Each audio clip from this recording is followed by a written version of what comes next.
ఇద్దరికి అంటే అంటే తను కూడా దాన్ని అంతగా తీసుకున్నాడు, నిశ్చితంగా తీసుకున్నాడు. నాకు రచయితగా ఒక సంతృప్తి, అంటే నేను రాసింది సంతృప్తి చెందినా చెందకపోయినా అది ఉంటే మళ్ళీ పాటలు రాయలేను. కానీ రాసిన పాట ఇంకొక కళాకారుడు అలా తీసుకుని అలా పదాన్ని నిశితంగా పరిశీలించి రంధ్రాన్వేషణ చేసి పాడిన తర్వాత మళ్ళీ రచయితతో సరిచూసుకుని ఈ సంస్కృతి ఈ మధ్యకాలంలో రాలేదు. అందుకే ఆ పాట అంత చొచ్చుకుపోతుంది అనమాట హృదయాల్లో. అనురాగ్ కులకర్ణి అంతగా తీసుకున్నాడు దాన్ని పాడటం కోసం, అంత శ్రమించాడు.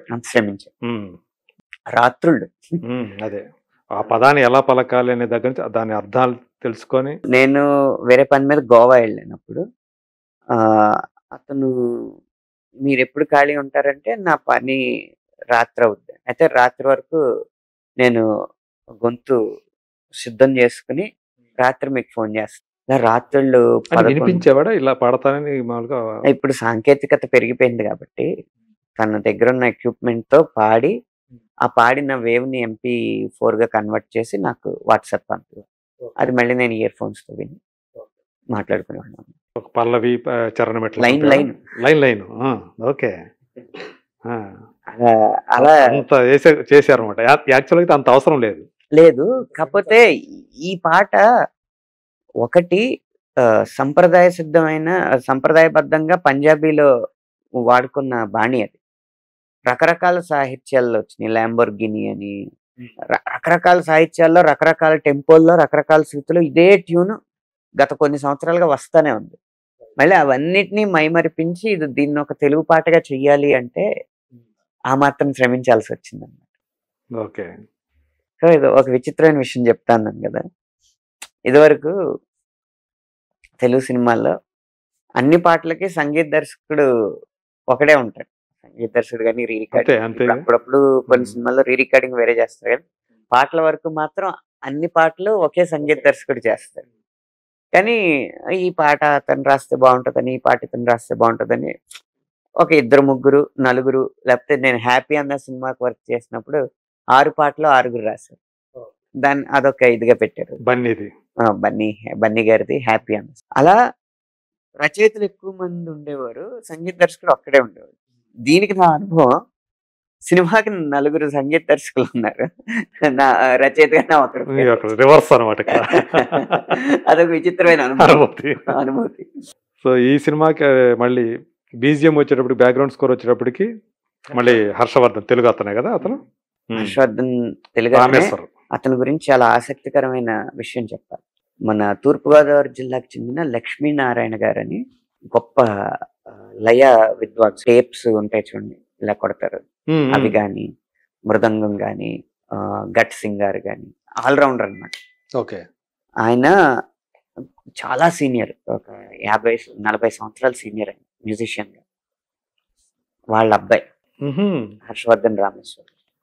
కానీ నాన్నగారి పలుకుబడి కాకుండా తనకంటే తనకు ఒక ప్రత్యేకమైన స్థానం సంపాదించుకోవాలని ప్రయత్నిస్తున్నాడు. మంచి సంగీతం ఇస్తున్నాడు. ఈ కాలం కుర్రకారుకి కావాల్సిన సౌండ్ ఎలా ఇవ్వాలో తనకు తెలుసు. అందుకే మీకు అర్జున్ రెడ్డి రీ రికార్డింగ్ అంత పాపులర్. అందుకనే మళ్ళీ దీన్ని కూడా తన్నే పెట్టుకున్నాడు. కబీర్ సింగ్ కూడా ఆయనే చేశారు హిందీలో. లక్ష్మీనారాయణ గారి వర్క్ గురించి మీకు చెప్పాలంటే, హర్షవర్ధన్ రామేశ్వర్ గారి తండ్రి, మీకు ప్రేమికుడు సినిమాలో ఎర్రాని కుర్రదాని గోపాల సుర్రు మందిని ఆ పాట ఉంది కదా. అవును. ఆ పాట ముందు ఒక టేప్ సౌండ్ వస్తుంది, అది ఆల్మోస్ట్ ఒక ఇన్స్ట్రుమెంట్, మెలోడీ ఇన్స్ట్రుమెంట్ వాయించినట్టు వస్తుంది ఆ టేప్ సౌండ్, ఆ డప్పు. అది కొట్టింది ఆయనే అన్నమాట. అవునా? ఆయన ద్వారా ఆయనది ఒక బృందం ఉంటది. ఇప్పటికీ లైవ్ రిథమ్స్ కొట్టాలంటే లక్ష్మీనారాయణ గారి బృందమే టాప్ మోస్ట్ అన్నమాట. Okay, okay. రెహమాన్ గారు అన్ని సినిమాలకి ఆయనే చేస్తారు. ఓకే, ఆ నేపథ్యం ఉందన్నమాట. వాళ్ళ అబ్బాయి హర్షవర్ధన్ రామేశ్వర్. అయితే ఈ సినిమాకి రీ రికార్డింగ్ చేస్తున్నప్పుడు ఒక థీమ్ కావాలి, విజిల్ తో చెయ్యని చెప్పారు సందీప్ రెడ్డి గారు. అప్పుడు విజిల్ తో ఒక బిట్ చేశాడు అనమాట.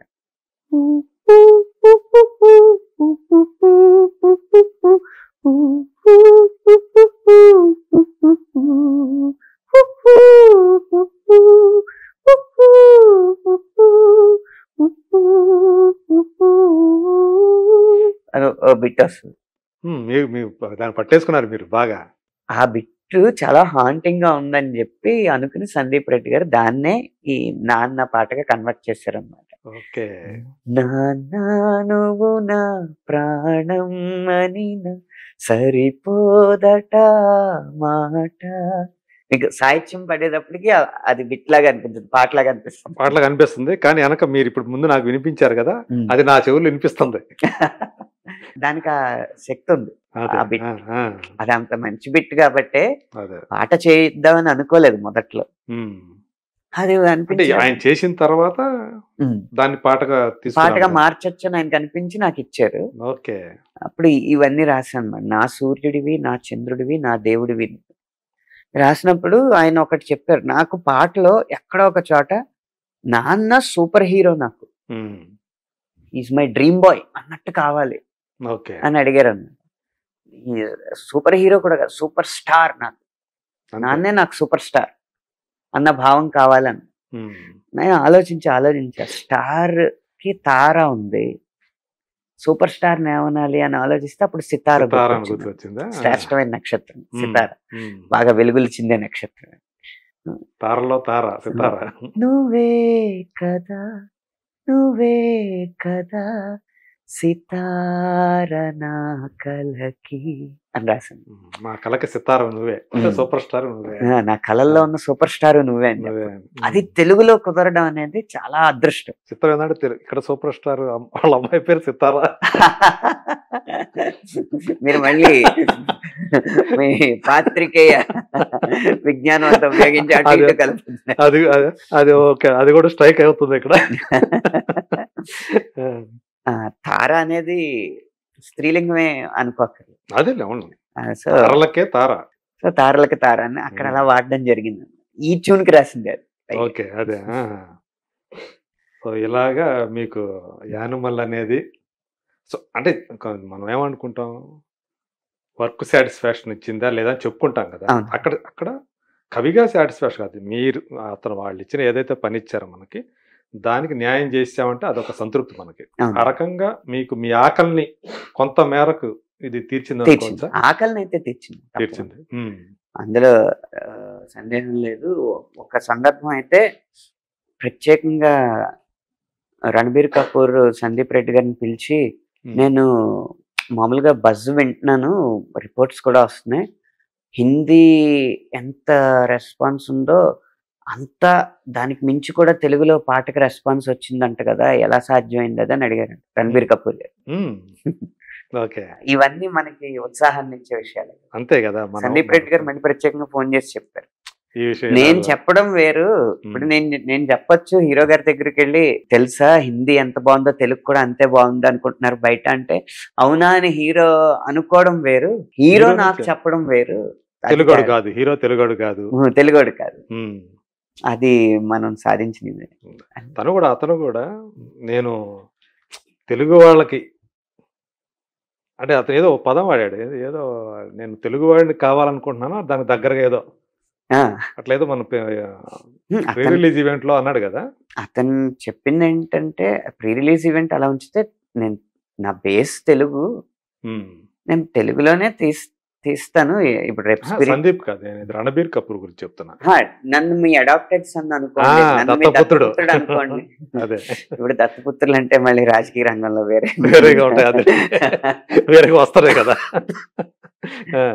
అదనమాట. అంటే అతను ఇక్కడ దీన్ని కూడా ఓన్ చేసుకోవడం అనేది తెలుగు వాళ్ళని ఇప్పుడు మారిపోయింది. ఇప్పుడు రాష్ట్రాల అడ్డుగోడలు కూలిపోయినాయి.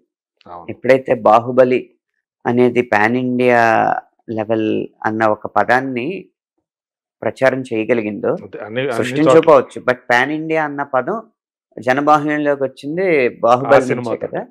అలా ఇప్పుడు అట్నుంచి కూడా ఉత్తరం నుంచి కూడా దక్షిణానికి అలాగే వస్తుంది, వాళ్ళు మన సొంతమే వీళ్ళు మన సొంతమే అన్న లక్షణం వచ్చి, అన్న ఆలోచన విధానం వచ్చి, రాష్ట్రాలు భాషలు అన్న అడ్డుగోడలు మొత్తం కూలిపోయినాయి. అందరూ మన వాళ్ళే అన్న భిన్నత్వంలో ఏకత్వం అనేది ఇవాళ సినిమా అనుభవిస్తుంది, ఆస్వాదిస్తుంది. దానికి ఆద్యుడు మాత్రం రాజమౌళి గారు. అతను చేసినటువంటి అది ఏదైతే అది మొదలు పెట్టాడో సో అది ఇప్పుడు దాని మీద అది పునాదిగా చేసుకొని వెళుతూ ఉంది ఇక. అవునండి. ఆ! సో అంటే తెలుగు వాళ్ళు కూడా వాళ్ళకి ఇష్టమైన వ్యక్తుల్లాగా మారిపోయారు ఈరోజు. తెలుగనే కాదు, మొత్తం మీరన్నట్టు తమిళం గాని, ఇంకో భాష గాని. సో ఇదంతా మనదే అన్న ఇది వచ్చినప్పుడు ఆటోమేటిక్‌గా సినిమా యొక్క శక్తి పెరుగుతుంది. దాని పరిధి కూడా అవును. పరివ్యాప్తమవుతుంది కదా! అంటే మనం పాన్ ఇండియా అన్నదాన్ని చాలా మంది ఆహ్, టెక్నికల్ పీపుల్ ఏమనుకుంటున్నారంటే పాన్ అంటే కెమెరాని ఇలా పాన్ చేయడం అనుకుంటున్నారు కదా! అసలు పాన్ ఇండియా అనేది ఏంటంటే people across nation. Nation. So దేశవ్యాప్తంగా అని. అని మనం ఏదైతే మాట్లాడుకుంటామో అది. అది పాన్ ఇండియా. ఇప్పుడు అది జరుగుతుంది across the nation. World wide అంటే ప్రపంచవ్యాప్తంగా ఎలా అంటామో, దేశవ్యాప్తంగా అంటే పాన్. పాన్. అదే. అది ఇప్పుడు వాస్తవ రూపంలోకి వచ్చింది. ఎందుకంటే అది అద్భుతమైన ఫినాన్షియల్ మోడల్. అది గొప్ప ఆర్థిక నమూనా. మన మన ఆలోచనని మన భాష వరకు పరిమితం చేస్తే అది సృష్టించే ఆర్థిక వ్యవస్థ ఎంతో ఉండదు. సింపుల్‌గా మీకు 'మగధీర' అనేది చాలా గొప్ప సబ్జెక్టు. మీకు 'బాహుబలి' మొత్తం ఎలా ఉంటదో, ఆ 'బాహుబలి' లాంటి రిచ్‌నెస్ 45 నిమిషాలు 'మగధీర'లో కూడా ఉంటుంది. కాకపోతే అప్పటికి ఇంకా ఈ కాన్సెప్ట్ రాలేదు. ఈ కాన్సెప్ట్ రాలేదు. అందువల్ల ఆ స్థాయి వరకు అప్పుడుకున్న తెలుగు సినిమాల్లో ఎక్కువ వసూలు చేసిన సినిమా అయినప్పటికీ కూడా ఆ స్థాయి వరకు ఉంది ఆర్థిక నమూనా దాన్ని. ఎప్పుడైతే పాన్ ఇండియా అని ఇది అటు 'బాహుబలి' కరణ్ జోహర్ సంస్థతో చేతులు కలిపి, ఈ సంస్థ ఆ సంస్థ చేయి కలిపి ఒక పెద్ద స్థాయిలో చేసినాయో, ఒకే ఖర్చుతో మొత్తం దేశం అంతా సినిమాని ప్రదర్శించడానికి అవకాశం వచ్చింది. ఓకే. దానివల్ల అంత ఎత్తున వసూలు రాబట్టింది. ఇంకా చాలా సినిమాలకి పునాదేసింది. ఓకే. ఇప్పుడు ఇటు నుంచి వెళ్ళిన ప్రవాహం మళ్ళీ అటు నుంచి వస్తుంది. సింపుల్ గా ఏంటంటే నైరుతి ఋతుపవనాలు, ఈశాన్య ఏదైతే ఏంటి వర్షం పడాలి, పంటలు పడాలి. సో మీరు ఒక లిరిసిస్ట్ గా, ఒక గేయ రచయితగా మీరు ఎప్పుడైతే స్టార్టింగ్ లో ఏదైతే కాదంటే అవునలేనా ఆ సినిమాతో మీరు ఎంట్రీ ఇచ్చారు, అందరు వాటితోటి అందరు దృష్టిలో పడ్డారు. అప్పటికి ఇప్పుడు చూసుకుంటే తెలుగు సినిమాల్లో గేయ రచయిత యొక్క ఆర్థిక పరిస్థితి ఎలా ఉందంటారు? అతని యొక్క అంటే నిర్మాతలు అతని ఆర్థిక పరిస్థితిని మెరుగుపరిచారా? పరిచారండి. అప్పుడు ఆర్థిక పరిస్థితి స్కేల్లో 1 నుంచి 10 వరకు స్కేల్ వేసుకుంటే, అప్పుడు రచయిత ఆర్థిక పరిస్థితి, తెలుగు పాటల రచయిత ఆర్థిక పరిస్థితి ఆ 10 స్కేల్లో ఒక 1.5 2 అలా ఉండేది అంతే. ఇప్పుడు ఒక 6 to 7 వరకు వచ్చింది. ఓకే. కారణం సినిమాలు బడ్జెట్లు పెరగడం, అదే కాక లిరిక్ రైటర్స్ సంఖ్య కూడా, అంటే మెయిన్ స్ట్రీమ్ లో ఉన్న లిరిక్ రైటర్స్ ఇదివరకుతో పోలిస్తే ఇప్పుడు తక్కువ అవడం జరిగింది. కొత్త వారు వస్తున్నారు. యాక్చువల్గా పెరగాలి కదా, ఎందుకంటే మన తెలుగు సినిమాల సంఖ్య ప్రతి సంవత్సరం 300 నుంచి 400 సినిమాలు తయారవుతున్నాయి, విడుదలవుతున్నాయి నేను పక్కన పెడితే. అలాంటప్పుడు ఇప్పుడు మీరున్నారు, మీరు ఎన్ని రాయగలుగుతారు? మిమ్మల్ని ఎంతమంది అప్రోచ్ అవ్వగలుగుతారు ఈ 400 సినిమాలు తీసే నిర్మాతల్లో? మొత్తానికి చెప్పారు, డబ్బింగ్ అయితేనేం, రీమేక్ అయితేనేం, స్ట్రైట్ అయితేనేం ఇప్పుడున్నది 250 దాటే వస్తున్నాయి, రిలీజ్ అవుతున్నాయి. ఇంకా తయారయ్యేవి ఎన్నో ఉంటాయి కదా. సో అది దానివల్లే ఇప్పుడు వేరే వృత్తి వాళ్ళు కూడా పాటలు రాయడం అనేది చేస్తున్నారు. తను నిర్వహించే శాఖే కాకుండా రాయొచ్చు అని చేస్తున్నారు. అది ఈ సామర్థ్యం ఉంటే రాయొచ్చు, లేకపోతే ఏంటంటే అది మళ్ళీ 1-2 సినిమాలకు పరిమితం అయిపోవాల్సి వస్తుంది. ఎందుకు రావట్లేదు అనడానికి కారణం ఏంటంటే అండి, రాను ఒక చిన్న పిల్లవాడి ఆశయాల్లో మార్పులు వస్తాయి. ఎందుకంటే మీకు ప్రత్యక్షంగా తెలుసు, నేనేం విమర్శించడానికి ఏం అనట్లేదు, జరుగుతున్న వాస్తవం చెప్తుంది. ఇప్పుడు గ్రూప్ ఫోటో తీస్తారు, మీరు ప్రెస్ మీట్లకి వెళ్తారు, మీ ఫోటో జర్నలిస్టులు వచ్చి గ్రూప్ ఫోటో అని గ్రూప్ నుంచి అంటారు. తర్వాత మీరందరూ కొంచెం పక్కకు ఉండండి అని చెప్పి కేవలం హీరో, హీరోయిన్, ఆ ఈవెంట్కి వచ్చిన గెస్ట్ హీరో, ఆ ఈవెంట్కి వచ్చిన గెస్ట్ స్టార్ డైరెక్టర్ అయితే స్టార్ డైరెక్టర్, వాళ్ళని మాత్రం ఉంచి మిగతా వాళ్ళని పక్కకు ఉండండి, మాకు ఫోటోలు తీసుకోవాలంటారు. అది జరుగుతుంది, వాస్తవమే కదా. అవును. సో అక్కడ ఏంటి, మీ చూపు మీ వెబ్సైటో మీ పత్రికో మీ ఛానల్లోనో అటెన్షన్ కావాలంటే ఆ పెద్ద స్టార్లు ఒక ఫ్రేమ్లో ఉంటారు.